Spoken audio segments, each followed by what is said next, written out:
know, why people mostly hear about rape and sexual assault against women. I feel men around the world also experience sexual harassment, sexual assault, and rape every day. So I try to outline a few points that I feel will be very useful for everyone. Number one is the purposeful socialization. I can all you bear with me that human beings are said to be born tabula rasa. That means this is because every newborn child has almost a plain mind at birth. Therefore, it is logical that whatever goes into every human man at childhood is the function of socialization. Family and society, coupled with other factors, determine what orientation children have during their formative years. The process of socialization children in an African society can therefore be interpreted or intercepted and directed towards the expectations of a modern society where gender balancing and equity is the core of human relationships.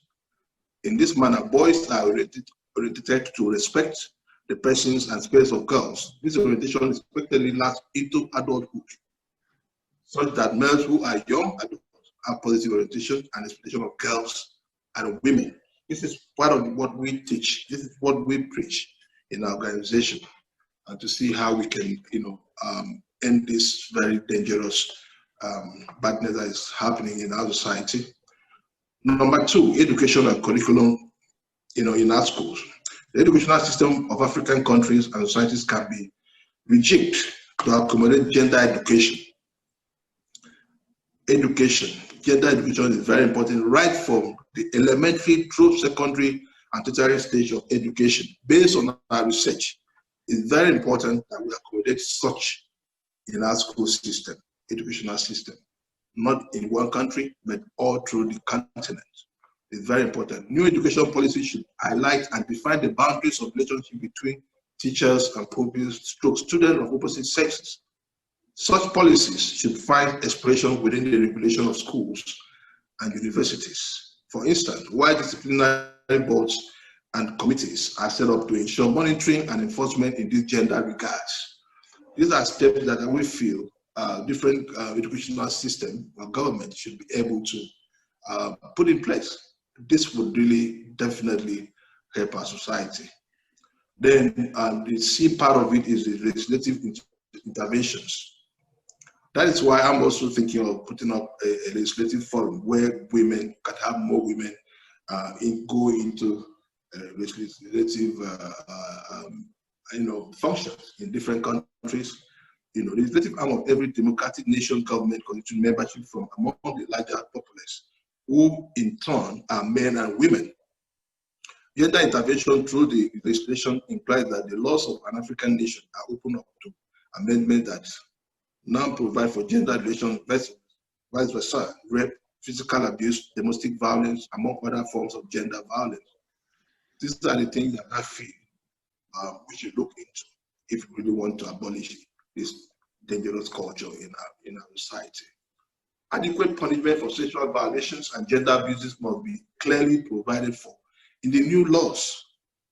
Many people, organizations, and state government, I want to use Nigeria, for example, have advocated for such punishment as include male castration, death sentence, serving terms, and other forms of, punishment. The idea is whether as a deterrent or as punitive measures that the gender-sensitive provisions of the law must be strong enough to reduce, if not completely cut, incidences of rape and gender-based violence in a modern African country and society. These are the points I just feel these are the things that needs to be done. If not, we'll have a lot of seminars, a lot of workshops, and if we don't have legislative angle attached to it, this will not work. So these are the things I feel we should look into to abolish this nonsense. Thank you very much, Doctor. Hello? Thank you. Okay. I'm still on. Okay. Yeah. D, effective coordination between NGOs and enforcement agencies. Good laws only come alive when there is effective enforcement. In this sense, a successful incorporation of gender-based and gender-sensitive clauses in the law must be followed up with good enforcement. Women themselves, through many of their organizations, their women organizations, partnership and networks, must be proactive in this respect to take what is theirs through instrumentality of law. We can't make any change without effective law. So these are the things I feel. And you mentioned media intervention earlier on. Yeah, very important. The media can be strategic and instrumental in the fights and campaign against rape and gender-based violence. The media, through purposeful campaigns and sponsored programs, can increase the rate of awareness of gender-based issues that promote the prohibition of rape and violence against women and other categories of persons. This could happen across different media platforms, the print, radio, television, and internet. Then we talk about the traditional and religious leadership. I put this down just to share, and so if we follow these steps, definitely we're in the right direction to abolish rape in our society. Traditional and religious leadership, the typical and general rotations of members of most societies are established through traditional and customary practices, as well as religious teachings that violate the image and perception of women rather than valorize it. As such, there must be a determined effort focused on the reorientation of traditional and religious leaders, who in turn return to influence the thinking pattern of their membership, particularly with respect to gender. Women, for instance, are neither chattel nor object of acquisition who could be assessed or taken by any means, including through forced marriage, rape, or other processes that are considered to violate the humanity and gender rights of women and girls. The next point is increased he for she advocacy, which is what we're doing. I'm running out from here to the next summit, and what are we doing is he for she men have to start talking.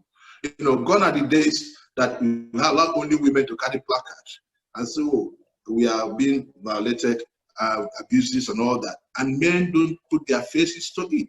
We can talk behind, but we don't want to come out, you know, to advocate. We don't want to come out to kick against even the men that are still doing this. So it's very important that we may come out with more purposeful advocacy. That is the he for she family. That is men who believe in gender parity. We must speak out. Because most of this, let's face the fact, most of these abuses are committed by men. So if the men who believe in gender parity are not speaking out, then we are missing it. You know, so that is part of the things that we are working on, as you know, to complement the preceding points. If a campaign must increase in religious and traditional settings, so that men and women, boys and girls of conscious age are enlisted for gender-based campaigns and advocacies with a view of restraining and containing the rate of gender abuses and assault in contemporary African societies. The next point is an effective civil society. Civil societies the world over, have been known to accompany feats which put societies in the right path and in different society directions. Therefore, the civil society in Africa has the propensity to work in the tandem with the law. The law enforcement agencies, the media, region, the religious body, traditional institution, as well as the he for she campaigners to strengthen the social space and treatment of vulnerability or the vulnerable genders. Then this is very important. The women affairs ministries and departments in different countries, different states, different regions must be proactive. The women affairs department and ministries across African continent could work as a network of institutions. This is part of what I heard you ask earlier on. They must work together as a network of institutions to provide the needed backing to issue bordering women and the girl child. Since only women can discuss the gray area that are gender sensitive and gender specific, it is only women who can activate these moves in the respective dimensions and ramifications to ensure the female species is not downgraded into gender extinction zone. It's very important. If women don't speak out, if they don't really come together as a body, as a network, to really, go against this, it's going to get worse. So it's very important that we coordinate and bring all these women organizations together to really put an end to this very dangerous problem that we're